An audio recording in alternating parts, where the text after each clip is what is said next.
posible agenda a futuro y sobre las preocupaciones que hemos estado compartiendo acá. Si más o menos hagamos un resumen sobre esto. Algunas personas nos han sugerido que lo hagamos al principio, pero yo creo que como tenemos un tiempo muy limitado con los paneles, deberíamos hacerlo al final.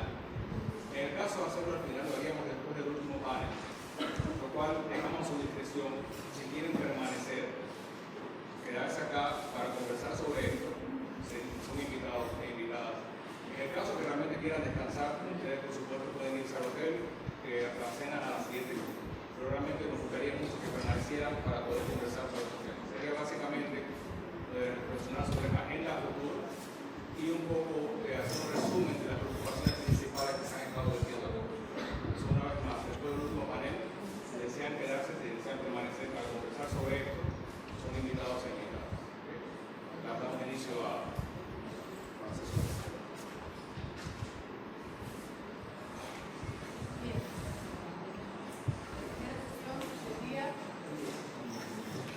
Comenzamos hoy con la quinta sesión del plan de acción. Boris. Bueno, muy buenos días a todos y a todas. Muchas gracias por la invitación de presentar a estos panelistas muy distinguidos, muy comprometidos, muy prometedores para el futuro. Ya tienen acción, ya tenemos más plan de acción con sus aportes. Primero que nada, quiero darle la palabra a Mara de la Universidad Nacional del Departamento de Género, de Estudios de Género, porque queremos iniciar este panel con una acción. Entonces, Mara, si tuvieras la bondad de dirigirnos ahora. Bueno, simplemente recojo la vocería de varias de nosotras que justamente hemos visto la división generalizada de lo que significan los planes de acción. Si ustedes se colocan en este ángulo del espacio, vemos representaciones de hombres y mujeres. A la izquierda tenemos nuestro prohombre Simón Bolívar. Van a ver cómo está representado. Y aquí, a la entrada, vemos de la mano de Leonardo Guarimbias también cómo somos representadas. Entonces, nosotras queríamos entregarles a cada uno de los hombres electos que participan también en este panel, con todo el respeto, porque la idea, digamos, de alguna manera, para nosotros poder trabajar juntos. Entonces, queremos entregarle a cada uno de ellos una tela para que ellos hagan lo que deseen en relación con los cuadros. A mí me pidieron que escogiera a Pedro Romero. A Romero Rodríguez. El lapsus es casual. ¿Quién es Pedro Romero de Cartagena? ¿De Cuenca? Sí. Líder de la primera independencia de Colombia en 1811 y nació en Matanzas, en Cuba. Es un hombre negro. Muy revolucionario, de barrio popular,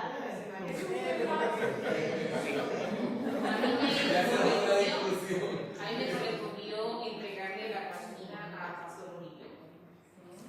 Creo que Pastor Bonito nos ayudará a reflexionar sobre la representación de las mujeres en el cuadro y hará con esta página lo que decía. A mí me correspondió entregarle la página al profesor Agustín Lau. Y yo quisiera también que recordáramos aquí lo que las imágenes de Sarah Bauman hicieron cuando ella cuenta la de que Bauman está en Inglaterra en 1810, donde su cuerpo fue exhibido y las imágenes fueron presentadas como promoción antes de que ella hiciera parte de estas ferias mundiales. Ver esas imágenes allí es volver a recordar el sufrimiento de Sarah Bauman. Tengo la tarea de darle tela a Osvaldo.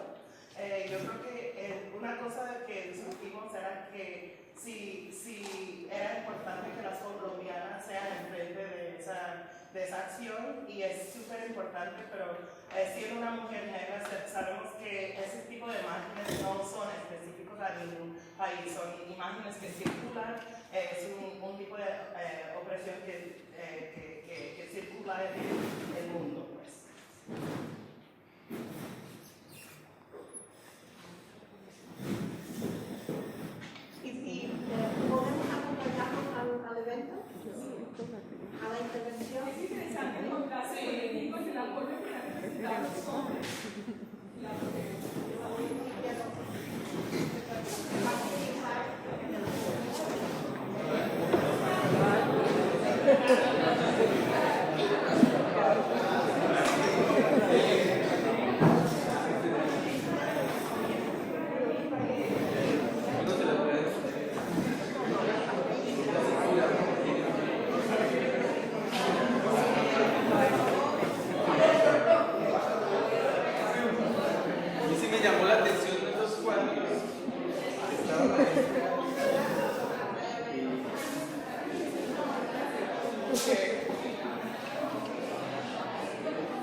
siempre le hemos aportado en el mundo afro.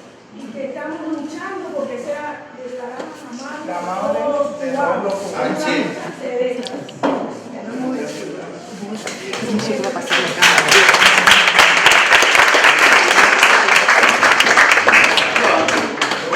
Disculpa, no voy a subir porque mi tamaño no me lo Alguien más delgado, de menos peso. Más liviano. Ya no poderosamente ¿Qué quieres que haga? tapado. Taparla, no sé si podéis dejarle la cabeza, porque hay que usar pensante. Esa mujer para mí me representa voluminosa. No, arriba el plástico no, arriba el plástico no. Me está representando a mí la negación del pensamiento. Hay unos clavos a los lados. Mira, ponlo, deja caer la tela y enganchalo del otro lado. Yo, mira, hay un clavo ahí.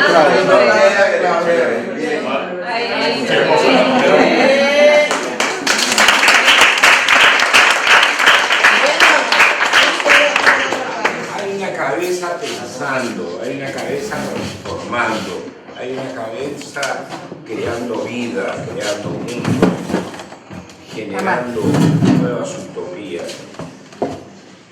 Lo otro realmente es algo que me parece que es un insulto al pensamiento de la mujer. Ayúdame a ponerlo por pedazos. Por pedazos. Voy a tapar la cara. Esa necesita poco. Necesita que lo ayuden. Voy a tapar la cara. No se pongan de esa manera. Él quiere tapar la cara. Ahora solo la cara. Solo la cara. Solo la cara. No, así no, Osvaldo. Tiene que ser horizontal. Ah, sí. Mira al hombre ese pase. No te pongas. Uno no puede tapar ya. No va a tapar ya. Pero por la cara. Él quiere tapar la cara.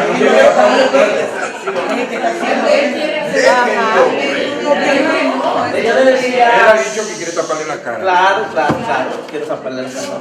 Y esta mañana cuando pasamos por aquí le decía a Mara que este pintor es una persona de mi departamento, Agua Limpia, y es bien interesante porque cuando él nace, una gitana le lee la vida, el futuro al niño y le pronostica que se va a ganar la vida con las manos. Y él creció con esa sensación que se iba a ganar la vida con las manos y se vino un tiempo para la costa atlántica, Costa Caribe, donde estamos, y se dedicó a entrenar buceo, porque creía que se iba a ganar la vida peleando. Y después descubre que exactamente su habilidad estaba en la pintura, en manejar el pincel, ¿no? Y se transforma en pincel, transforma pues su arte. Y he querido tapar el rostro, tal vez no en esa dirección, pero para recordar sobre todo la crítica de Cafrún, argentino, que falleció hace poco, que lo fallecieron hace poco, y entonces él decía que esta es una sociedad de mierda porque todo se vende con el culo. Quiero decirles que este acto de subversión buenísimo que han hecho puede costarme el puesto en esta universidad, por lo tanto vaya pensando quién me va a dar trabajo.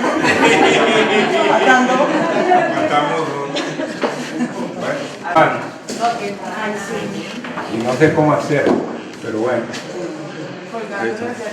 Colgándolo hacia arriba y dejándolo al lado. Esta inteligencia cubana. Que caigan las dos puntas, ¿no? Por el centro, para que le caigan las dos puntas. No, lo contrario. Yo también lo tengo. Ay, perfecto. Ella representa todo lo que hace la mujer con nosotros. En sus manos está la vida. Bueno, para la actividad mía sí requerimos que quedarnos aquí unos días más porque la idea es que entre todos podamos aprovechar este lindo telar para escribir la otra cara de la historia de la mujer. Lo que hicimos ahí fue una intervención. En la medida en que la cultura es una intervención, es arte. O sea, de dónde tengo esa definición, pero es arte. Y en tanto artista, el ser humano no es víctima. Si queremos salir de callejones sin salida, aparentemente sin salida, si estamos frente a un problema de autoestima, de prejuicio externo, interno, la única manera de intervenir es a través del arte en sus muchas acepciones. Entonces, quiero otra vez rescatar ese recurso que todos los seres humanos tenemos, es el recurso de hacer arte que ha sido despreciado, minimizado, respetado por muchos tomadores de decisiones. Entonces, quiero que esta intervención artística, con los bellos discursos y el uso de tela, etc., nos inspire a pensar colectivamente, incluso hacia una linda cultura. Bueno, con eso quiero invitar a Pastor Murillo del Comité para la Eliminación de la Discriminación Racial a ofrecer su ponencia. Gracias. Gracias, Doris. Muy buenos días. Esta jornada ha tenido un comienzo muy especial, realmente, de derroche de creatividad, que vamos a necesitar para poder incidir frente a los desafíos que nos impone la vida diaria. Yo quiero agradecer la amable invitación de Alejandro, Silvia, que usualmente nos toca a veces hacer esa tarea de estar como recogiendo las logísticas. Sé que es cosas bastante desgastadoras, pero bueno, hace parte de los gajes del oficio. Realmente muchas gracias por la oportunidad de estar aquí. Para mí es un placer y un motivo orgullo tener esta oportunidad. Veo mi intervención aquí escrita en el ámbito del plan de acción, me parece muy oportuna porque me da la posibilidad de destacar algunos elementos que creo que son relevantes hoy de la agenda de los afrodescendientes, o que en cualquier caso me parece muy oportuno poder convocarlos a que podamos reflexionar en torno a ello. Y es allí donde me voy a centrar. Creo que la agenda de los afrodescendientes o un plan de acción de los afrodescendientes hoy tiene tres marcos de referencia macro que no debemos perder de vista.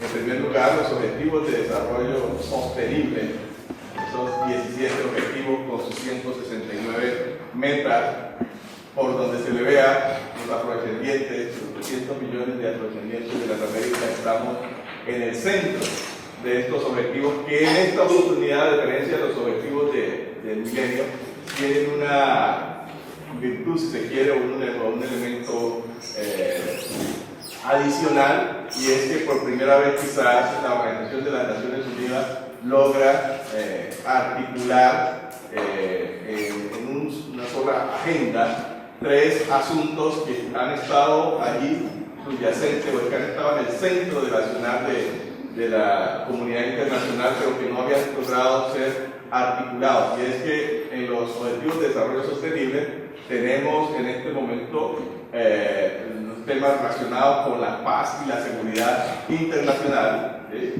Está, por supuesto, los temas de desarrollo y los temas de derechos humanos. No se había logrado generar esta sinergia para ubicarme en términos de la profesora Mara, esta sinergia en torno a estos tres temas que, insisto, hacen parte central de la agenda global.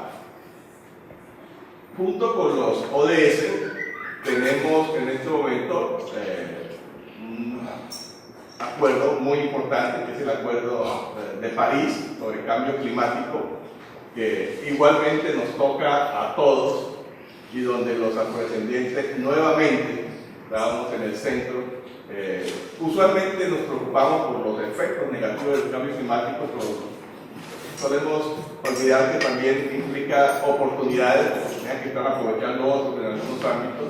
En cualquier caso es un tema que nos toca directamente a todos. Y por supuesto, en tercer orden, el Decenio Internacional de los Afrodescendientes, junto con su plan de acción, tanto de Naciones Unidas como el plan de acción continental de la OEA, que seguramente se referirá Roberto Rojas con mayor autoridad más adelante. Y es allí, por supuesto, donde me voy a centrar en lo que tiene que ver con el plan decenal afrocolombiano, de los afrodescendientes, en el marco de lo que se plantea aquí en esta agenda como camino hacia un plan de acción. A ese respecto creo que es clave que, digamos, como una tarea, un desafío que tenemos, yo he observado la angustia aquí de Romero Rodríguez, de Queens y de otros, en torno a, bueno, ¿qué podemos sacar de este escenario que nos convoca hoy, estos 2 días aquí?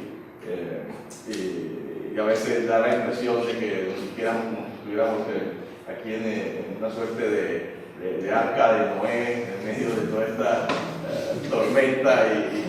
No, en realidad hay muchos actores, mucha gente trabajando y pensando en estos temas. Y quizás uno de los desafíos que tenemos es poder decantar una agenda afrodescendiente, y allí la academia, los sectores sociales, los actores políticos, tenemos la oportunidad de conjugar esos esfuerzos. Hemos venido incidiendo en muchos escenarios, tanto nacionales como internacionales, que han derivado en un conjunto de declaraciones, de decisiones a nivel de la Asamblea General de las Naciones Unidas, de la Comunidad de Estados Latinoamericanos y del Caribe, de UNASUR, etcétera, las conferencias que hemos hecho nosotros mismos, la conferencia de la Ceiba en el año 2011, liderada por nuestro siempre presente amigo Celeo Álvarez, y allí en todos estos escenarios hemos adoptado o se han adoptado declaraciones, decisiones, planes, conjunto de estrategias que de pronto en su mayoría, en su inmensa mayoría, se han ido quedando rezagadas allí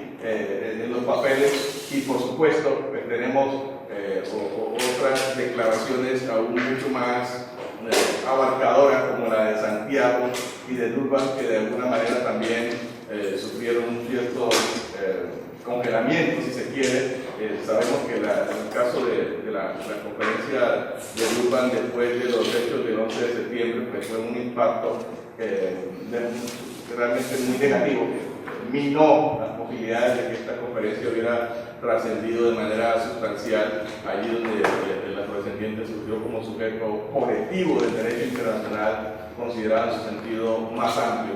Entonces, yo pensaría, Romero y colegas, todas, que un producto de esta jornada podría ser trazar una línea orientada a que en un tiempo prudencial pudiéramos recoger con esos esfuerzos de academia, actores sociales y políticos, todas estas declaraciones y decantar a partir de allí una agenda de mínimos, de prioridades de los afrodescendientes, por lo menos del sector, que pueda sentirse más identificado con ella y que pueda trascender a nivel internacional, para que podamos ir avanzando en orientar nuestros esfuerzos en una sola dirección. Ese es, digamos, como el primer aspecto central. Y dentro de ese contexto, yo voy a compartirles un poco lo que he venido impulsando junto con otros actores en distintos escenarios internacionales. En primer lugar, y la iniciativa más abarcadora que hemos puesto sobre la mesa es la idea de promover a instancias de la Asamblea General de las Naciones Unidas como desarrollo del Decenio Internacional de los Afrodescendientes, la formulación de una declaración sobre los derechos de los afrodescendientes. Creemos, y lo impulsamos a instancias del Comité para la Reducción de la Diferencia Racial, que llevar a la Asamblea General de Naciones Unidas, llevar a las Naciones Unidas la formulación de una declaración sobre los derechos de los afrodescendientes es la oportunidad para que este tema pueda estar de manera sostenida en la superficie, pueda estar en el debate global de una forma sistemática y para que a nuestro interior también podamos avanzar en decantar los aspectos medulares, los aspectos centrales que tienen que ver con la cuestión de los afrodescendientes. Incluido, digamos, hablamos con frecuencia de racismo estructural, racismo interracial estructural, y creemos, aquí se ha mencionado de manera insistente, que es algo que está suficientemente claro, suficientemente decantado, pero en realidad la identificación de la cuestión del pasado, sus consecuencias, todavía es algo que no está debidamente apropiado en el conjunto de los gobiernos, en el conjunto de la sociedad, y que aún al interior nuestro implica una discusión importante. De allí que este tema de la declaración, la posibilidad de adoptar una declaración sobre los derechos de los afrodescendientes, lo abocamos a la formulación por conclusiones centrales. Para avanzar en esa dirección, el paso más importante que hemos dado hasta ahora ha sido incorporar en el plan de acción del decenio que adoptó la Asamblea General de las Naciones Unidas mediante la resolución 69/16 del año 2014. Recuerden que el decenio internacional de los afrodescendientes fue adoptado por la ONU mediante la resolución 68/237 del año 2013, de diciembre de 2013, y en el 2014 se adoptó la resolución 69/16, mediante la cual se adoptó el plan de acción del decenio a nivel global y que traza pues unos lineamientos básicos. Allí en esa resolución del decenio está planteada la posibilidad de adoptar una declaración sobre los derechos de los afrodescendientes, que bien podría ser a instancia de la tercera comisión de las Naciones Unidas, que pudiera abocarse ahora mismo, y tenemos una oportunidad en Colombia que está presidida esta comisión, tercera comisión de la Asamblea General de las Naciones Unidas, por nuestra delegación, por la representación de Colombia ante Naciones Unidas. Es esa comisión la que se ocupa de este tipo de asuntos, y allí seguramente podemos avanzar en este propósito. De manera que ahí está pues una primera acción que consideramos importante. Consecuente con eso, digamos, hay una segunda acción que hemos venido promoviendo, y es la idea de una cuarta conferencia mundial contra el racismo, la discriminación racial, la xenofobia y demás formas exponentes de intolerancia. Es decir, que en el marco del decenio, lo planteamos inicialmente como evaluación de medio término del decenio, ¿sí?, se pueda llevar a cabo la cuarta conferencia mundial contra el racismo. Este planteamiento lo hicimos en la Asamblea General de las Naciones Unidas el 10 de diciembre del año 2015, con ocasión del lanzamiento del decenio. Lo presentó de manera oficial, digamos, Colombia como una posibilidad, y ese es uno de los antecedentes que existe en esta materia. Hemos venido igualmente promoviendo, invitamos a que consideren ustedes la idea de, imitando la hora del planeta, podamos tener la hora contra el racismo a nivel global. Esta es otra iniciativa que hemos puesto en curso, y que con ella justamente lanzamos en el año 2015, el 21 de mayo, o el mes de mayo de 2015, lanzamos el decenio aquí en Colombia. En esa oportunidad logramos impactar a alrededor de 9 millones de personas con mensajes que pasamos a través de los canales públicos y privados, donde el señor Kofi Annan, la selección colombiana de fútbol, actores, actrices, se manifestaron en torno a este asunto y convocaron al país, a Colombia, a ponerle la cara de racismo el 21 de mayo, que es el Día Mundial de la Diversidad. Y allí, esta convocatoria, en el año 2016, logró impactar a 21 millones de personas aproximadamente. Nos coloca de paso también, digamos, frente a una posibilidad, y es, bueno, uno de los grandes desafíos que enfrenta la comunidad internacional, que enfrentan los países ahorita, seguramente tiene que ver con la necesidad de hacer sus arreglos institucionales para adaptarse a las nuevas tecnologías de las comunicaciones. Cuando ocurren fenómenos como el de Donald Trump y otros, que permiten que nos llaman nuestra atención en torno al rol de las redes sociales, al rol de los medios de comunicación. Una pregunta que surge ahí: ¿estamos adaptados? ¿Estamos ajustados? Veo que se me está agotando el tiempo. Entonces, este es otro asunto importante. De otro lado, consideramos de mayor importancia promover la posibilidad de que los estudios globales, ¿sí?, se incorporen la cuestión afrodescendiente como una dimensión específica. Por ejemplo, que el estudio sobre el estado mundial de la infancia en el año 2018, el centro de este estudio sea la población afrodescendiente, la niñez afrodescendiente, o el estudio sobre la migración, de toda esta tragedia que estamos viviendo en el Mediterráneo que toca de manera muy directa a la población afrodescendiente, pero también acá en la región. Digamos que este tipo de estudios sobre desarrollo humano, etcétera, puedan tener como eje central a la población afrodescendiente, lo que supone un conjunto de esfuerzos previos, y ya voy concluyendo. Bueno, hay otras iniciativas, no quiero abusar de la moderación, a las que me puedo referir más adelante, pero es hacia allá, en esa dirección donde quiero apuntar en la mañana de hoy. Muchas gracias por la atención.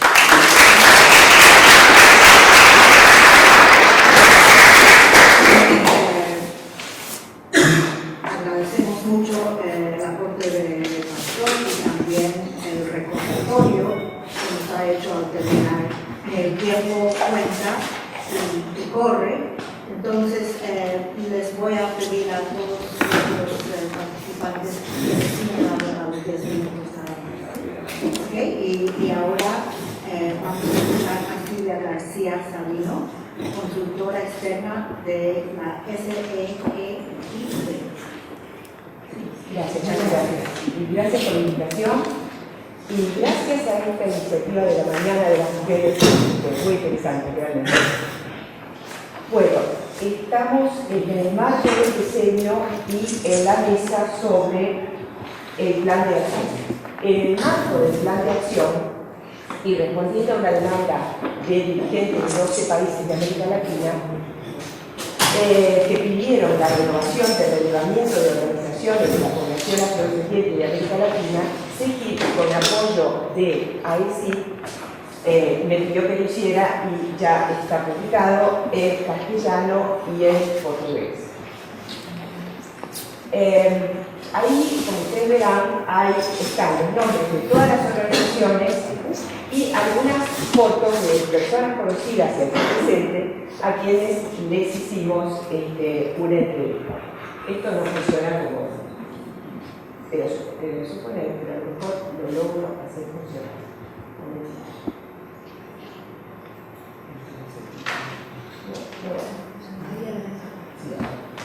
¿Eh? Claro, es que lo probé, yo le juro que. Los objetivos,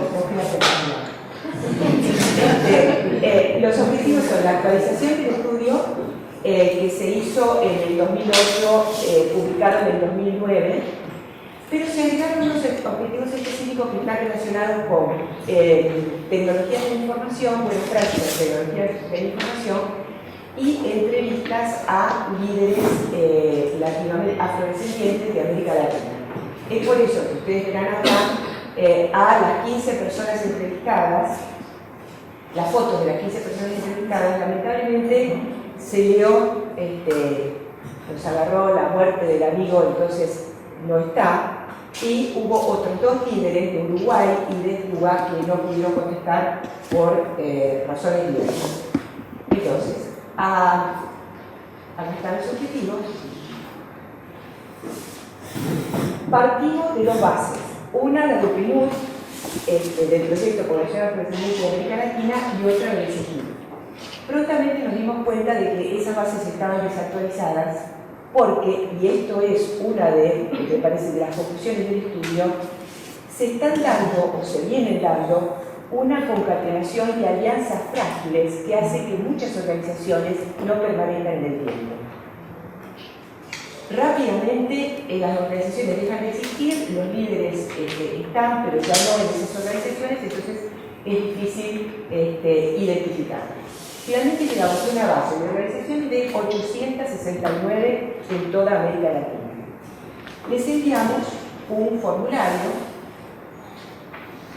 que tenía 22 preguntas y que queríamos saber su ubicación, cantidad de asociados, cantidad de personal remunerado, no remunerado, qué hacían, si tenían computadoras, qué necesidades tenían, qué formación y qué necesidades de formación, etc.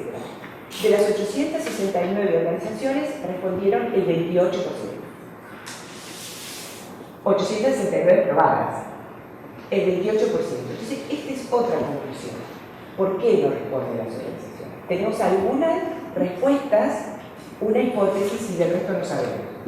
Respuestas. Hemos participado en estudios como estos, pero no nos ha cambiado la vida.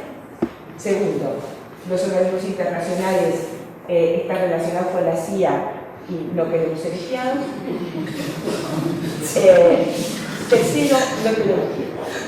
Tenemos unas cosas más importantes que esas, lo cual también es comprensible. Una hipótesis con respecto a Brasil. Ustedes saben que, de acuerdo con el último censo, casi el 53% de la población se autorreconoce como afrodescendiente, el plato hispano. Sin embargo, participaron solo 14 organizaciones. ¿Por qué? La hipótesis es: recolectamos el material durante 3 meses que fueron los peores de la crisis institucional que vive Brasil. Entonces, muchos nos decían, no, estamos en otra cosa. Otros directamente no contestaron. De cualquier manera, en el primer relevamiento, donde no existía esta crisis, habían participado solo 23 organizaciones de las cientos que sabemos que existen. Muy bien. Entonces, se presentaron 206, de las cuales había 2 que no eran organizaciones de la sociedad civil, así que no las consideramos. En los cuadros hay 201 organizaciones porque 3 llegaron tarde. Sin embargo, al final ustedes tienen el listado total de las organizaciones y ahí están las 204 con nombre, dirección de email, etc. Esto entonces no es la totalidad de las organizaciones, ni muchísimo menos, nunca fue lo mismo. No es una muestra, puesto que no sabemos cuál es la totalidad y además la consulta no fue dirigida a una cierta cantidad de organizaciones distribuidas de una manera predeterminada, etc. Esto es un análisis exploratorio. Voy a pasar algunas cosas. Por ejemplo, no voy a hablar de año de creación, naturaleza, ámbito, etc. Esto es interesante. Número de asociados. Tenemos desde una organización de Colombia que dice tener 2 asociados, 2, a una organización de Brasil que dice tener 63.670 asociados. Fíjense, el 16% tiene menos de 10 asociados, el 17% tiene más de 100. Preguntamos por organizaciones de segundo grado, federaciones. Colombia es el país que tiene más federaciones, y de tercer grado, confederaciones. Ecuador, la Confederación Afroecuatoriana, es la más grande de las que participaron.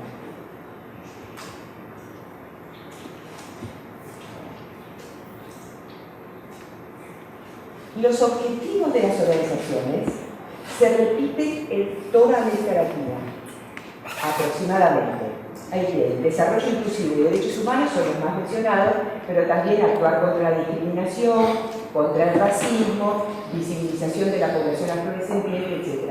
No se puede discriminar por sexo. Claro que sí, uno dice, todas las mexicanas tienen como objetivo el reconocimiento constitucional de la población afroamericana, etc. Pero en general se repiten estos objetivos.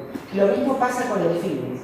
Y los fines no son propios, casi interesante, no son propios destinados a la población afrodescendiente, sino que son fines generales. Por ejemplo, conseguir mejor sistema de salud para todos, mejor justicia para todos. Es decir, están pensando en sociedades, lo que hace 10 años llamábamos sociedades cohesionadas, ¿no? Es decir, seguras, inclusivas y respetuosas de la diversidad. Actividades. Las actividades, no lo voy a pasar, se repiten también y son las más diversas. Miren, la imaginación que tienen los líderes es algo extraordinario, no tiene límites. Van de las más tradicionales a las más novedosas, de las más sofisticadas sofisticadas como el análisis de petroglifos que hace una organización en Costa Rica, a ciencia, ¿no? Actividades, tenemos básicamente capacitación, en lo más mencionado, escuelas de liderazgo, actividades públicas, deportivas, religiosas, etc. Interesante lo de emprendedores. Hay, por ejemplo, Colombia es el país que tiene más organizaciones de microempresarios y microemprendedores. Digo, en contra de este prejuicio que están trabajando, etc., ¿no? Hay además, otra de las conclusiones es que hay una diversidad y confluencia de distintos objetivos en la misma organización. Por ejemplo, hace rato que tenemos organizaciones de mujeres afrodescendientes. Ahora hay cada vez más organizaciones de emprendedores afrodescendientes, de estudiantes afrodescendientes, allá en Perú, por ejemplo, que es enorme, de personas que se reconocen como LGTB afrodescendientes, organizaciones que tienen en cuenta cuestiones ambientales y religiosas simultáneamente, cambio climático, etc.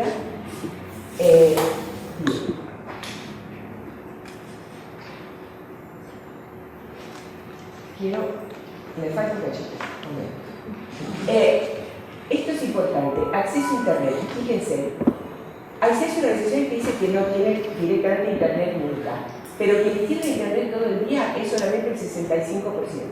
Esto, por supuesto, va en contra del trabajo en red, ¿verdad? De estar conectados, etc.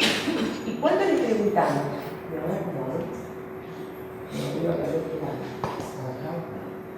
que era el que estaba antes. Cuando les preguntamos por el parque informático, fíjense, el 79% tiene computadoras, el 60% tiene impresoras, etcétera, etcétera, pero el 25% utiliza software tan antiguos que, por ejemplo, Microsoft ya no vende paquetes de seguridad. Y el 53% utiliza Windows 7, 8 y 10, pero la mayor parte son 7. Es decir, hay una obsolescencia del software relacionada con la obsolescencia de los sistemas de las computadoras que no pueden que no pueden cambiar. Principales demandas, obviamente, equipos de sonido y video, sobre todo para capacitación. Esto está relacionado con las actividades, capacitación, museos, demás, pero el 45% necesita nuevas computadoras y demás. Todos los números, los porcentajes, los cuadros, todo lo que usted se puede imaginar y mucho más está en el texto. Si me permiten, voy a decir algo más. Fíjense las redes, esto es importante. ¿Quiénes trabajan en redes? Estamos con redes nacionales e internacionales. Trabajan en redes nacionales la mayoría, sin embargo hay muchos que están totalmente aislados. Y trabajan en redes internacionales. Ahora, cuando tienen alguna relación internacional, esta es más profusa que la nacional. ¿Por qué?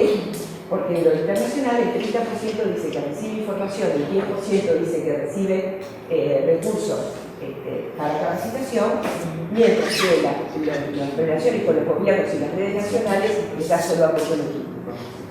¿Cuáles son las internacionales? Las redes más mencionadas. Por lejos, la red de mujeres afro-latinoamericanas, afro-caribeñas y Caribe, ONECA, Afroamérica 21, que tiene capítulos nacionales, las ORAPER,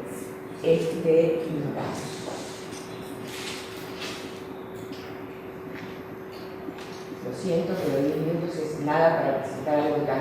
Fíjense, relaciones con organismos internacionales. ¿Cuáles organismos y organizaciones? ¿Cuáles son las mencionadas? Los gubernamentales, el Ministerio de Cultura, Censos y Estadística, es decir, es natural que sea así. 5 países, en las organizaciones 5 países dicen que tienen relación con poder legislativo y con organismos departamentales y municipales. Internacionales, los más mencionados, PNUD, OEI, CEGIP, AECIP, USAID, etc. Pero además dicen que tienen relaciones, y por esto quería llegar hasta acá y pido disculpas, con fundaciones. La primera más mencionada, Fundación Ford y Fundación Kellogg. Universidades, la más mencionada, Harvard, Medical College y Baylor de Alemania. dice que tiene relación con bancos multilaterales, fondos de cooperación técnica de bancos multilaterales desde 1999 con el BID y con el Banco Mundial. Bueno, me falta formación, me falta un montón de cosas, pero ya no puedo seguir, les agradezco mucho. Muchas gracias.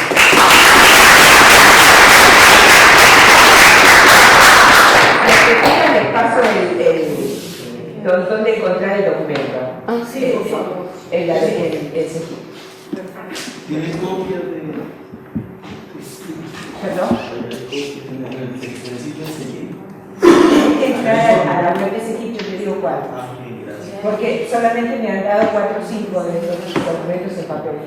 Pero nos puede mandar el vínculo a los organizadores. Sí, yo mando el email A Roberto Rojas, por favor, del Departamento de Inclusión. A los organizadores, a los Alejandros, a Silvia por la invitación y además yo conozco el proceso desde antes de cuando empezaron las conversaciones, así que es un grato placer estar aquí con ustedes. Y segundo, ustedes tienen el plan en sus materiales, les pedí precisamente a Silvia que me ayude con eso y yo llamo a este documento como un documento de resistencia y persistencia. ¿Por qué? Esto, y aquí quiero reconocer también a Pastor Murillo, porque Pastor dentro de la ONU fue vital para que se cree el año y la década, y también porque fue Colombia, por indicaciones de Pastor, que presentó la propuesta de tener un plan de acción en la OEA, y así Colombia, la misión de Colombia, presentó la propuesta. Y ahí empieza la resistencia. Primero porque decían, bueno, ¿por qué hacer un plan en la OEA si hay plan en la ONU? Pero hay un problema de lectoescritura, porque el plan de la ONU pide a los organismos regionales hacer su propio plan de acción. Segundo, porque Romero lo dijo bien, hay un racismo estructural y la OEA no es excepción, aquí hay una autocrítica a la organización, en donde se tuvo que presentar la creación de un grupo de trabajo, no había dinero y ahí empezó a hacer la estrategia, y aquí quiero también reconocer a Don Queens, a Romero, a Judith, y armamos una estrategia para que puedan estar presentes en el proceso permanente y armamos actividades paralelas tanto en el BID, el Banco Mundial y en la OPS para justificar que cada organización pueda pagar la participación de uno de los expertos nacionales, Don Queens, Romero, también Pastor y la viceministra de Colombia, también la representante de Panamá, la señora Aide Milanés. Se hizo la presentación y se creía que los países estaban contentos con aprobar la creación de un grupo de trabajo para negociar un plan de acción. Pero no fue así. Se pasó a otra comisión y hubo mucha resistencia. Y lo curioso de la resistencia es que Jamaica, que presidía la comisión, tuvo la resistencia. Y eso es lo más contradictorio. Pero hay otro contexto, y por eso también hablo de resistencia. El contexto de la organización, de austeridad, y Jamaica presidía la comisión de presupuesto, entonces justificaban su negación a esto porque no había presupuesto para hacer las cosas.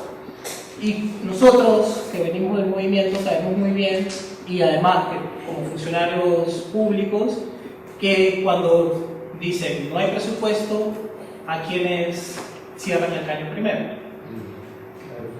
Entonces, ahí empieza también la resistencia. Seguimos otra vez presentándonos. Romero fue otra vez a Washington y también la viceministra, y se logró la aprobación del grupo de trabajo. Ahí viene otra vez la resistencia a la persistencia. Colombia presidía, se dio la oportunidad de tener a gente del Caribe dentro de las vicepresidencias, también Ecuador, y ahí en las negociaciones empezaron de nuevo que no hay presupuesto. Canadá, Estados Unidos, y aquí también quiero reconocer el rol de Zakiya Carr Johnson del Departamento de Estado, porque sin ella también la posición de Estados Unidos no se hubiera flexibilizado. Y empezaron a decir por qué tantas reuniones y cortaron las traducciones, y por eso el Caribe anglosajón no participó tan masivamente. Y también otro contexto que se da dentro de la OEA es, y yo lo voy a decir aquí abiertamente, hay, digamos, una cierta tensión entre los países del Caribe y de América Latina. Y los países del Caribe tienen su reivindicación, su comisión de reparación, y los países de América Latina no estaban tan abiertos a que esté explícitamente en el plan. Finalmente se logró, y como ustedes verán en el plan hay puntos específicos que hablan sobre saludar los esfuerzos de la Comisión de Reparación del Caribe, hablar existentemente sobre la situación de pobreza en los países del Caribe se debe a la trata transatlántica y la esclavitud, obviamente como argumento para cuando se den los procesos legales en los países europeos el Caribe tenga más argumentos. Y la persistencia porque también en las negociaciones fueron tensas, porque los países del Caribe, las delegadas de los países del Caribe tenían algunas tensiones e inclusive acusaciones de países racistas a países latinos, y fue todo muy interesante, hasta para escribir alguna novela sobre las tensiones. Y el plan básicamente tiene la misión de adoptar medidas graduales que permitan fortalecer las políticas públicas, medidas administrativas, legislativas, judiciales y presupuestarias. Esto fue claro porque, como ya bien lo dijeron aquí, y América Latina es un experto en esto, aprobamos políticas, legislaciones, ratificamos convenios internacionales, pero sin presupuesto.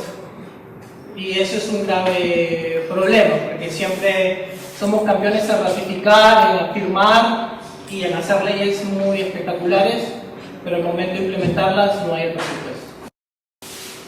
Y además, también al interior de la OEA era cómo transversalizamos el tema afrodescendiente, y por eso se dio dos niveles, uno a nivel de organización de la OEA y otro a nivel de los estados. La transversalización, y aquí ya se ha hablado también de la diversidad de la población afrodescendiente, incluimos el tema de personas en situación de vulnerabilidad dentro del grupo de población afrodescendiente. Ejemplo, personas con discapacidad, LGTBI, etc. Y algo muy importante, y que sería bueno también como un punto de agenda, es que incluir la discusión de los derechos de las personas afrodescendientes se va a dar en las agendas ministeriales y de reuniones de altas autoridades que hace la OEA. La OEA tiene reuniones de ministros de Educación, Trabajo, Seguridad Pública, Cultura, y no se tocan los temas afrodescendientes. Y con este plan vamos a empezar a incluir los debates sobre estos temas. Y, como le dije, tiene dos niveles. Se planteó la ventaja de un documento después del Plan de Naciones Unidas es que nos da la posibilidad de ir más allá de lo que plantea Naciones Unidas. Se hizo el mismo formato, reconocimiento, justicia y desarrollo. 2 minutos, no sé, gracias. Y como, bueno, ustedes tienen el plan, este plan fue retroalimentado por, y aquí quiero reconocer de nuevo la labor de Don Quinn, por Costa Rica, por México, por Brasil y por sociedad civil también.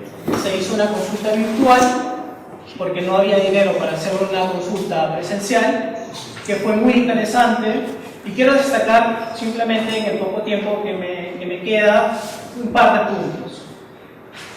En el punto de educación para la igualdad y concientización, se puso muy en claro el tema de incluir la historia de África de la población afrodescendiente en las políticas educativas, el combate al racismo y la discriminación racial y el enfoque intercultural en la currícula educativa. Se incluyó también el tema de promover educación de calidad en todos los niveles para la población afrodescendiente, el tema de los datos desagregados, el tema de promover la participación de la sociedad civil afrodescendiente en las actividades de la OEA, el tema de formación de liderazgo afrodescendiente para promover su participación política, el tema de acceso a justicia, el tema de combatir el perfilamiento racial, el tema de crear medidas de acción afirmativas en las becas que da la OEA, que son cientos por año. El tema de, en los estados, promover la adopción de medidas especiales y de acción afirmativa para la cualificación de afrodescendientes en la administración pública y en el sector privado. El pastor hablaba de los objetivos de desarrollo sostenible. También se habló de incluir en las políticas públicas, en el marco de la Agenda 2030, a la población afrodescendiente. El tema de industrias culturales es una vieja reivindicación de Romero, también me acuerdo hace muchos años, y el tema de salud y el tema de educación, que fue un punto que planteó el Ecuador. Y aquí hay otro punto de seguimiento y se pide que la Secretaría General de la OEA colabore con otras organizaciones, universidades, sector privado y público para crear las sinergias para la ejecución de este plan. Y quiero aprovechar este contexto para informar que el próximo año vamos a firmar un convenio con Harvard para que sea uno también de los actores que nos ayuden a implementar este plan en la región. Así que muchas gracias.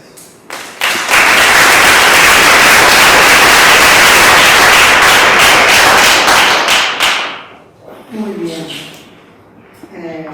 Y buena nueva también. Invitemos entonces a Romero Rodríguez, embajador de la República de Uruguay, que va a tener 10 minutos.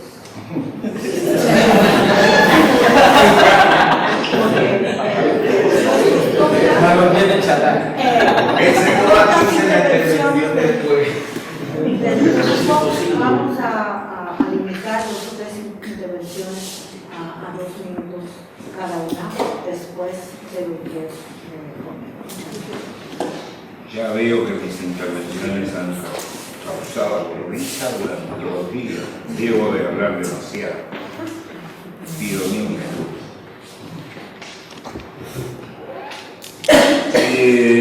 Agradezco la invitación. Y a mí se me ocasionaba algún tipo de problema de hacer la intervención. Yo podía hablar de lo que hago como embajador, ocasionalmente, accidentalmente, en el África subsahariana. La primera vez que Uruguay tiene una propuesta concreta, un plan estratégico hacia el África subsahariana. Me gustaría atenderme en eso porque estoy muy motivado, venimos de allá, me gustaría mucho. Y además las posibilidades de intercambio sur-sur que pueden haber para América Latina, sobre todo con las academias, con las universidades. Eso de leer y de aprender de lo que hablan los otros de nosotros es algo que nosotros debemos hacer. En África, sobre todo en las 15 universidades que me tocan en estos momentos coordinar, luego he conversado con algunos colegas, conversaré no con Alejandro, pero con Silvia, privadamente, la posibilidad de saber qué podemos hacer juntos. En estos momentos, el mes pasado tuvimos una hermosa reunión con estas 15 universidades del África subsahariana, ¿no? Donde no entra Sudáfrica. Después podemos explicar por qué. Podemos explicar ahora por qué. Pero, como tenemos 10 minutos, vamos a someternos a plan de acción. Y bueno, mire, comienzo haciendo respuesta. El movimiento negro no cree en las estadísticas que nos están dando los organismos internacionales. Lo lamento decirlo, pero no creemos.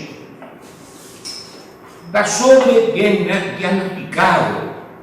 Desde el año 92 están mirándonos con lupa y no dan soluciones. Ese es un problema. Eso tiene que estar en un plan de acción.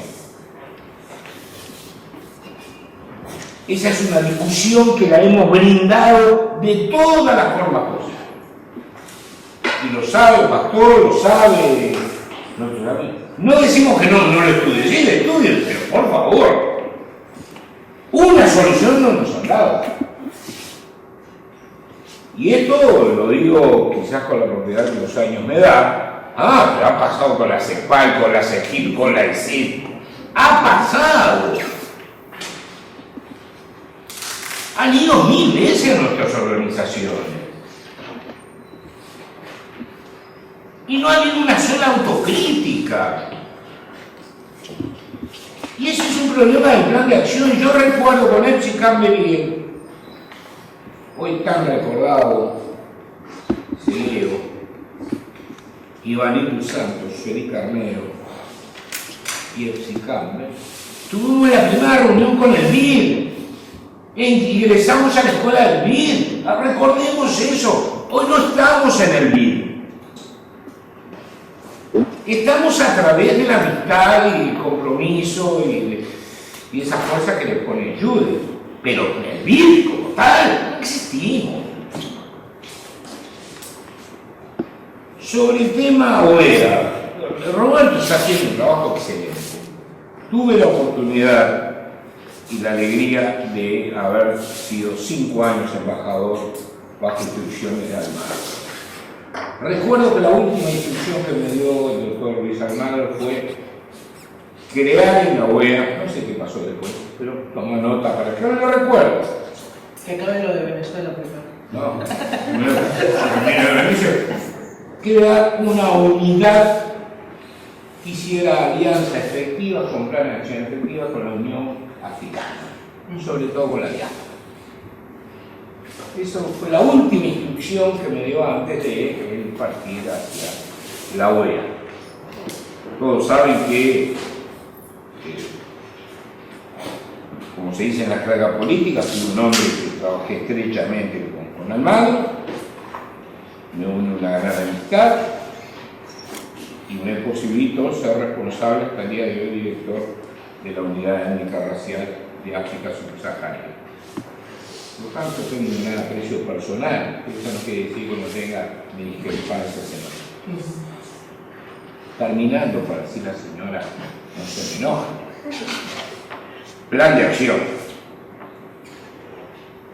Y bueno, tendríamos que modificar algunas cosas, profundizar lo de afrodescendientes, negros, afrodescendientes y ahora qué.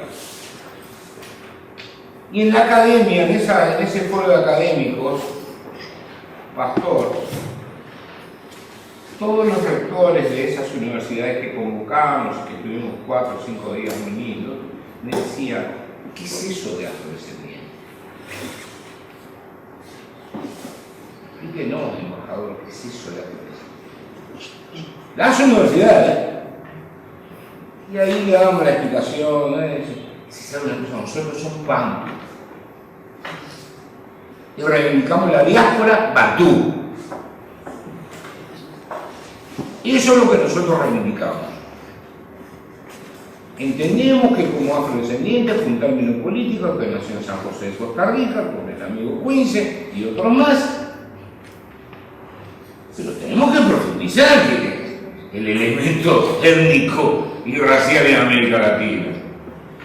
Porque además se han acostumbrado que han, de alguna forma, con el tema afrodescendencia, pasa lo mismo con el tema negro, ¿no? Ya, vamos a ver con los afrodescendientes y no nos dan un solo presupuesto. Creo que las cuentas que hace Silvia son bastante claras. ¿Dónde hay presupuesto? En mi país hay 8 organismos de unidad étnica racial.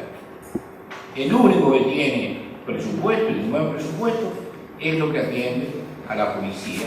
Es un ejemplo en América Latina, el Ministerio del Interior, donde todos los oficiales de policía tienen que pasar por el tema género, el tema LGTB, todo el tema de la defensa. Por lo tanto, terminando con esto, digo, no es que ni cansado ni desahuciado. No quiero pensar para atrás. Y para mí el tema en América del Sur es comenzar a reivindicar condición de ser parte de la civilización bantú. Y ahí entro a cambiar la cabecita de muchos académicos, que le decís que es la civilización bantú ni sabe, ni tiene ni idea del reino de Matamba, no tiene ni idea de la reina Inca que tenía hasta embajadas en Portugal. Vamos a profundizar nuestra historia. Sí, afrodescendiente, sí, pero soy bantú, soy descendiente de bantú, de esta civilización, de este imperio,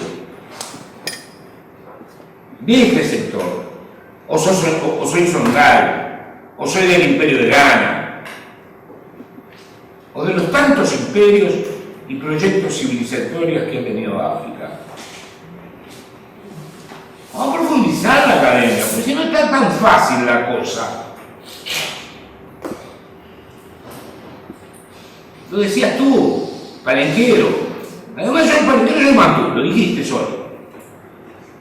Bueno, vamos, académicos, los invito a profundizar en eso. Hay un trabajo, y disculpen la autorreferencia, que lo hice gracias a la ESI, que está ahí en el manual de los afrodescendientes, de por lo menos 9 civilizaciones diferentes que nos trajeron a América Latina. Seguramente me queda un minuto, no estoy viendo, ¿no? Yo puse.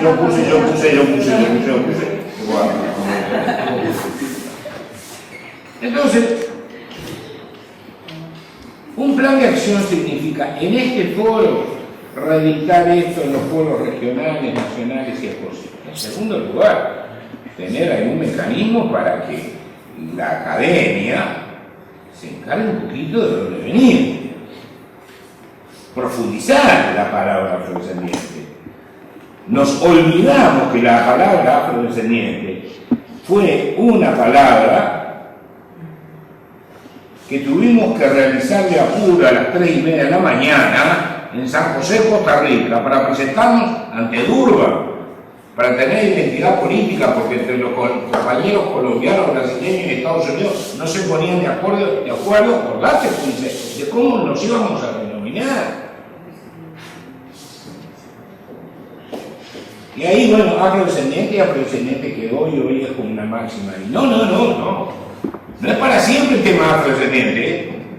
Yo quiero que mis nietos reconozcan que son bantú, porque tiene una civilización atrás, porque tiene un imperio atrás, porque tiene una historia universal atrás, porque quiero desestructurar esta academia racista, porque quiero reivindicar a Dios, que no lo aceptaron en Francia, la Sorbona, y lo echaron como perro, después 40 años después lo aceptaron. De eso estamos hablando en un foro académico de estas características. Sí. Terminar. Primero, hay un programa Sur-Sur en funcionamiento que lo ponemos a consideración en el momento que ustedes quieran conversar. Segundo, el enfoque de la historia de África, sobre todo el África subsahariana. Tercero, el tema de la OEA, que no me quería olvidar, un compromiso de un trabajo que no lo pudimos realizar. Y cuarto, profundizar la palabra afrodescendiente. Para mí, ahí está el cambio de época. Ya lo decía Celero, vida, ¿no? Sí, afrodescendiente, pero somos garífunas. Eso me acuerdo de la discusión que teníamos en la Cansayo, cerveza mediana. Sí, somos afrodescendientes, pero somos garífunas.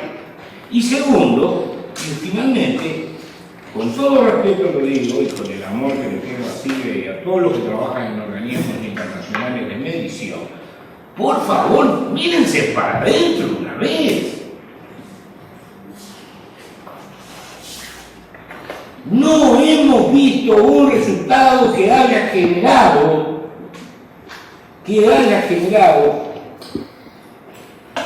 convicción en la comunidad negra. La comunidad negra no cree. Eso fue discutido en la CEPAL. No cree. No han tenido la capacidad de que se crea. No se cree. Porque nos han medido tantas veces, tantas formas, que ya uno no cree. Es por eso que dan esos datos así. Por supuesto, el trabajo profesional de Silvia no es la responsable de esto, Silvia, por amor a Dios. Digo, pero en general, ese es un problema que lo tenemos que atacar. Uno trabaja con las organizaciones sociales hace más de 40 años. No hemos visto un dato que repercutiese. Gracias, señora, terminé.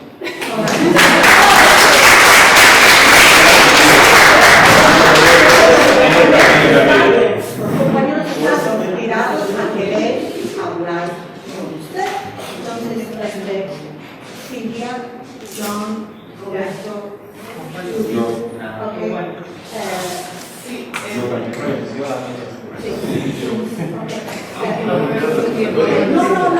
entonces vamos a tener a un minuto. A un minuto. Sí, pues, 2 minutos para usted. 1 minuto cada uno, por favor. Sí, Les hago las preguntas nada más y después, en todo caso, las respuestas las podemos hablar afuera o a la tarde si queremos. 2 cositas. Una es, Pastor, en el caso de los países y Colombia específicamente, ¿qué organismo del gobierno tiene encargado de llevar adelante el plan de acción y si se ha previsto presupuesto para llevar adelante ese plan de acción en Colombia?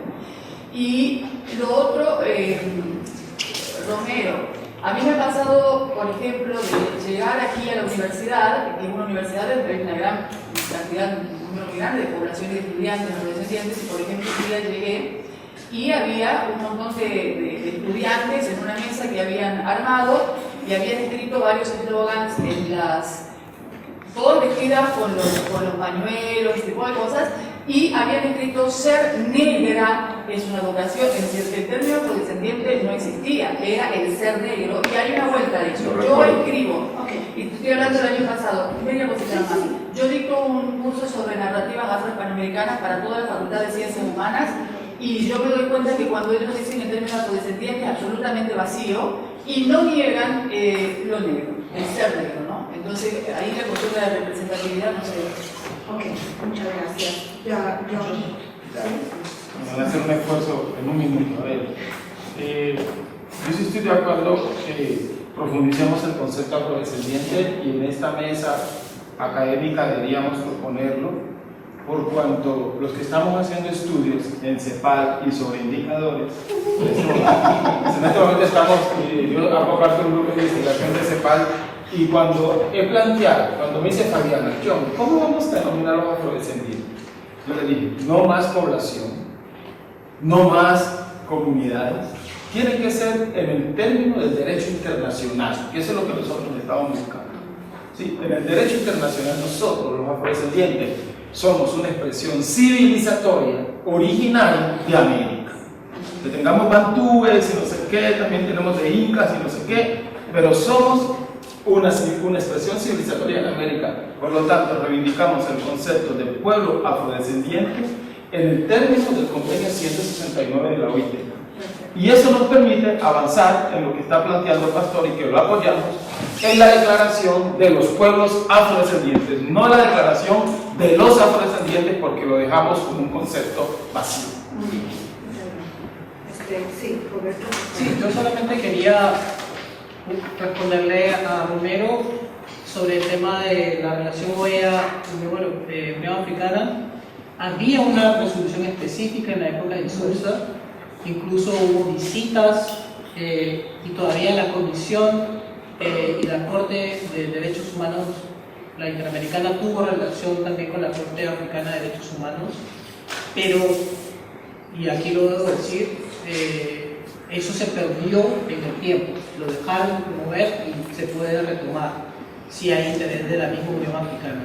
Y lo otro que sí quiero resaltar, y Magia fue muy positiva en eso, hay un problema en el discurso. Aquí todo bien, pero ¿qué con la gente de los barrios, de las comunidades?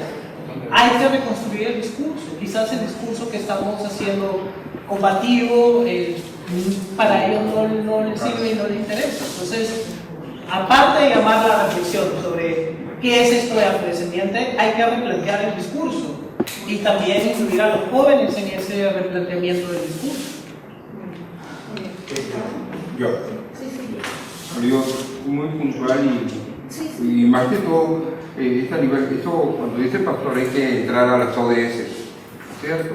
A los objetivos de desarrollo sostenible. Pero uno de los grandes problemas que siempre hemos tenido, ¿cómo entramos? ¿Cuáles son nuestros indicadores sociales? ¿Cómo entramos como pretendientes en estos momentos? Se acabó el tiempo.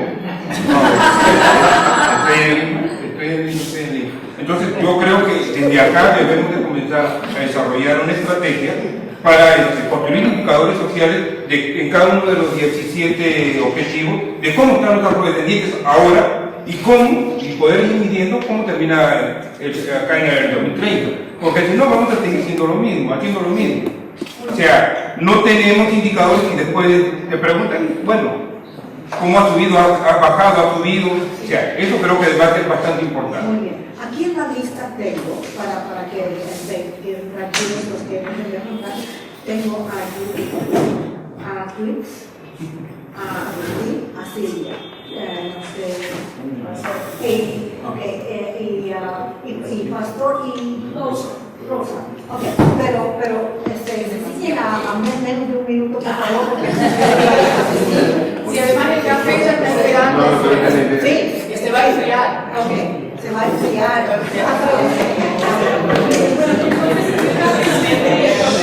Yo quería aprovechar el tiempo para hacer algunos anuncios. Primero, el DIN está trabajando específicamente con Perú y Uruguay para realizar planes nacionales. Realizamos un taller la semana pasada con el Ministerio de Cultura, Pisco, Agostino, Pisci, Pingüina y varios otros alcaldes locales. También quiero resaltar esta página aquí, Somos Afro, que es una iniciativa del DIF que nació en Cali, que es a nivel local, donde uno puede ver que las personas ingresan sus ideas, digamos, sobre acciones y actividades. Hay más de 30,000 seguidores de esta página. Nació de la iniciativa con los alcaldes. También quería mencionar en términos de sistematización, para llevar esos aspectos de sistematización en vida realizado una herramienta con el gobierno brasileño. Esto es la parte pública. Hay toda una parte también privada, tiene el apoyo también, como pueden ver, de la Fundación Ford. Hay toda la parte de Sao Paulo de Verso que estamos tratando de canalizar justo para aplicar a nivel local.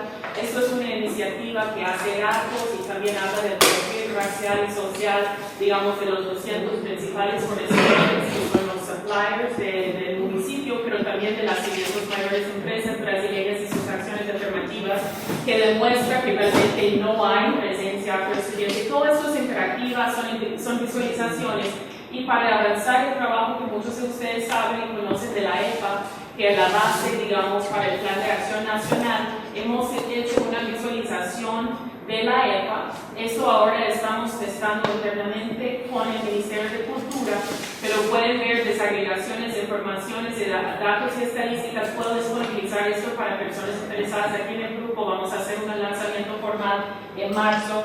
Y la última cosa que para mí es una novedad y es muy importante que lanzamos la semana pasada, vamos a realizar nuestro diálogo público regional a nivel de género y diversidad en la región sobre el Plan de Acción Nacional de los Afrodescendientes. ¿Qué significa esto? Vamos a convocar todos los gobiernos de la región para hablar sobre los aspectos específicos que van a avanzar en términos de sus planes nacionales. Es muy rápido, si tienen preguntas, pero quería mostrar algunas cosas que ya tenemos en el arte y pueden aprovechar. Muchas gracias. Quince, por favor. Bueno, yo como no es posible decir lo que iba a decir en un minuto, me voy a limitar a leer dos cositas aquí porque me preocupa que estemos tratando que vamos a redefinir qué es afrodescendiente y todas esas cosas.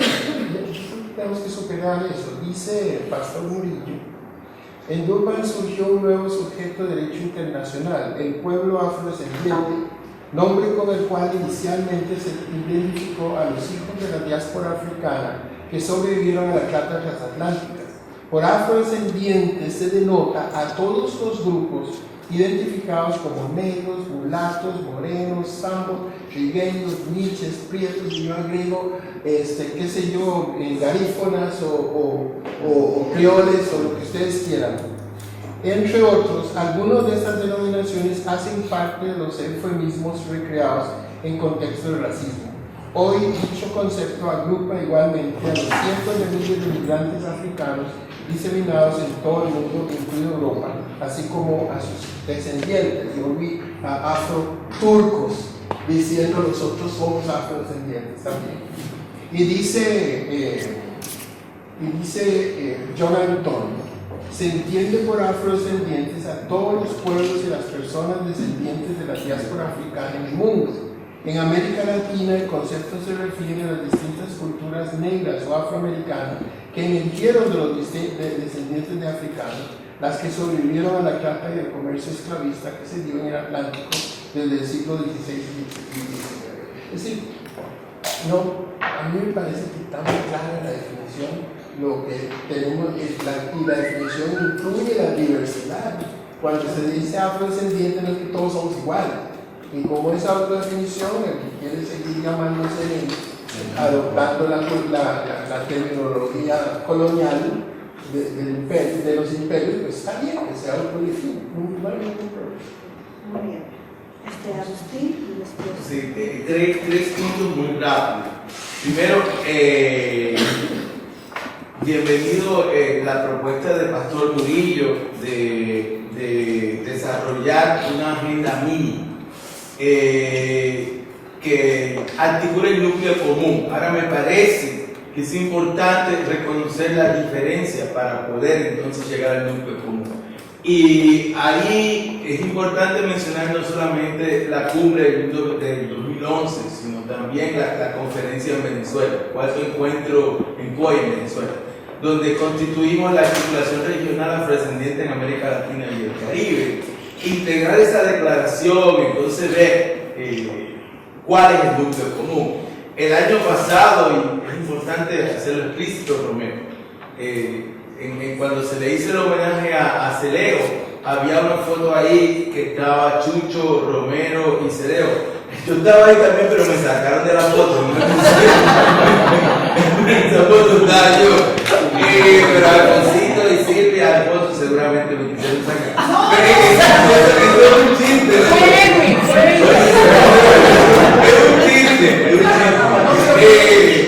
Pero es verdad que está la foto y me sacaron. Ahora, el año pasado hablamos con Celeo en Harvard y Romero, ¿no? Y de hecho, en el momento en el que muere Celeo, me estoy tomando más tiempo, pero quiero decir esto al grupo. En el momento en el cual muere Celeo, nosotros estábamos supuestos a estar en la Ceiba, Romero, Chucho y yo, porque íbamos a ir a dar un taller y íbamos a tener una reunión con Celeo, ¿no? Estamos en un momento distinto a las tensiones que hubo en el 2011. Eso es parte de la redefinición del momento, pero es importante reconocer las diferencias en aquel momento y las distintas declaraciones que se hicieron. Rapidito, dos puntos. Estoy totalmente de acuerdo con Queens, Duncan, que aquí hay que distinguir entre una identidad política, como muy bien explicó Romero, afrodescendiente, y jurídica, y el reconocimiento jurídico que tiene, y cuáles son las diferentes maneras de autonombramiento que ocurre, Silvia, ¿no? Yo tengo una intervención en el volumen 8 de la Historia General de África, de la UNESCO, sobre eso, sobre las diferentes maneras de autonombramiento en América Latina. Y rapidito, lo tercero es lo que saca Romero, que tiene que ver con la intervención de Peter Way, que es una discusión ya más sustantiva que tenemos que tener, sobre lo que significa África y cómo se entiende la relación entre la heterogeneidad y la búsqueda de identidades globales, ¿no? Dentro de un problema básico aquí, que es el tema de la identidad étnico-racial, la identidad cultural y la explicación que tiene eso en lo político, que fue la pregunta que le hizo Alejandro Campos también al final. Muchas gracias. Yo espero que me permitan interrumpir ustedes. Sí, ok. Yo voy a leer una partecita, si me ayuda con el tiempo, algo del texto, y que está relacionado con lo que dijo Romero y con lo que está haciendo Jonathan, que yo sí creo que hay que seguir haciendo estudios cuantitativos, y bien hecho, porque no hay manera sino de exigir políticas públicas formales. Decimos que dadas las discusiones relacionadas con etnia, color de piel, cabello, etc., dado que estas discusiones exceden las discusiones producto del nivel de ingreso, pero aparte se potencian con otras discusiones, tales como pobreza, por ejemplo, no solo son necesarios esos estudios, sino que son necesarios el cumplimiento cabal de los derechos. Tenemos acuerdos, pactos internacionales, legislación nacional, simplemente hay que hacerlo cumplir. Penalización al racismo y a la discriminación. Además de una cosa muy evidente que no pude decir acá, que se dio, que se pone de manifiesto en este estudio, es hay que aumentar los servicios públicos de calidad, sobre todo en áreas rurales. Cuando uno les agrega datos por lugar de residencia, género y edad, se dan cuenta de la diferencia. Entonces, mejor escuela primaria, mejor servicio de internet para áreas rurales es una exigencia de los gobiernos. Y además un gran proyecto de cooperación para América Latina, etc. Pero digo, volviendo a la discusión, sí creo que son necesarios los estudios cuantitativos bien hechos. No hay manera de exigir. Ahora bien, tenemos que exigir, porque hay legislación. Muchas gracias. ¿Rosa? Sí, bueno, 2 minutos. Me sumo a la necesidad del estudio del término afrodescendencia. Intento colocar al menos 5 ejes desde nuestra mirada que debemos priorizar en esos estudios. 1, el enfoque de las generaciones. Diferentes son las miradas técnicas atendiendo a las generaciones. 2, el enfoque de los contextos históricos del ayer y de hoy. 3, el feminismo negro. No podríamos asumir un término sin reivindicar el feminismo negro. 4, el barrio, las comunidades. Allí es donde tenemos que plantear y el autorreconocimiento de cualquier concepto que quiera liderar el movimiento. En segundo lugar, quiero decir, como académica y como activista, yo me he pasado el día aquí oyendo la academia. La academia no existe, serán las academias, son muchas, muy diversas. Pero lo que sí tienen que saber que hay una que está aquí, que está al lado de ustedes, no la máquina. Esa que está aquí, tenemos que volverla como queremos. Y esa que está aquí, ya ustedes son parte de la institución que aquí, la mitad es la civil, el líder y la otra es la academia. Y el Consejo Latinoamericano de Ciencias Sociales, la academia que ustedes dicen, por lo menos en mi vida, ya no existe. Son las academias. Tercer lugar, un tema político. Permítanme trabajarlo con mucha sensibilidad, con mucha firmeza. OEA y Cuba. La política, OEA y Cuba. Una historia del centro, una historia farídica, una historia política, pero en Cuba es muy importante la comunidad afrodescendiente. OEA, hay planes para todos los países. OEA nos viene a Cuba.